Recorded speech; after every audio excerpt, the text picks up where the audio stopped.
The Fisheries Trust of Maine has been a project that we've been working on for a long time now.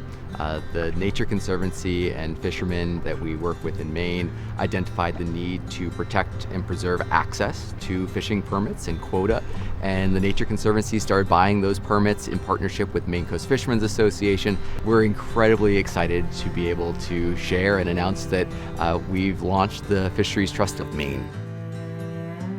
The groundfish fishery has been a part of the cultural and economic fabric of Maine for centuries. Even as recently as the 1990s, hundreds and hundreds of boats plied the waters off the coast of Maine, landing millions of pounds of cod, haddock, flounder, pollock, and redfish. They were landing in ports like Port Clyde, Harpswell, Stonington, Kennebunk, Kittery, and Portland. I'm Vincent Balzano. I'm a fisherman from Portland, Maine. Full-time, I've been fishing 38 years. First trip I took was in 1973 with my father. It's part of our heritage. Unfortunately, it's a fraction of what it was in the past, and we're hoping to at least maintain it so that we can pass it on to the next generation. As fish populations declined in the mid-1990s and regulations became increasingly restrictive, many Maine fishermen made the difficult decision to sell their groundfish permits and focus on other more lucrative fisheries like lobster. Unfortunately, many of those permits were sold out of the state, and when they left, our future access left with them.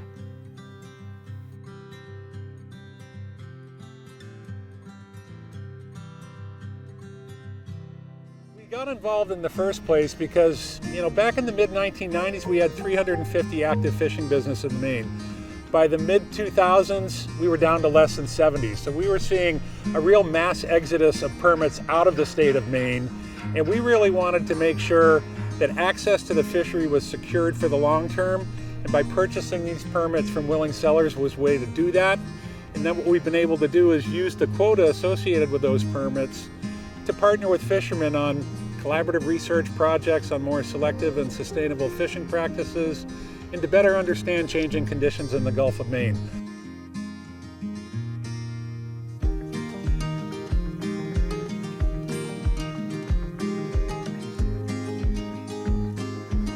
This is a lifeline or a bridge to the next generation. When you look at the expense it costs to lease fish and go fishing today, if you don't have that affordable quota to lease and be able to leverage it against market lease, you can't turn a profit. So it's sustained me is what it's done. When TNC launched the permit bank back in 2010, our plan all along was to eventually transfer ownership of the permits to another mission-aligned nonprofit. And over the course of the past decade, the MCFA has just proven themselves to be a trusted and valued partner. They share our goals for the Gulf of Maine, and they work with some incredible fishermen. So it's just a real natural evolution and a great partnership that we've enjoyed with MCFA, and we're excited to help them launch the Maine Fisheries Trust. I've been at this a long time. I've dealt with a lot of different challenges. I've dealt with a lot of false promises also. The one thing about the Nature Conservancy is they've actually done things to support us and help us. And it's been critical to our survival. And then the good work of Ben and his staff at MCFA has been just as important.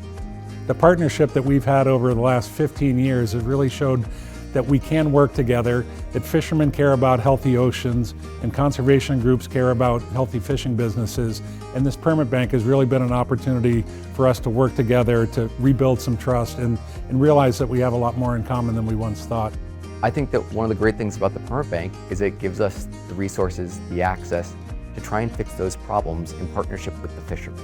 And I think that that's part of what the Fisheries Trust of Maine is going to do, is it's providing hope, it's providing stability, and I am really optimistic that there's going to be fish in our ocean, and that's an amazing source of food and protein that we can be delivering to our communities right here in our state.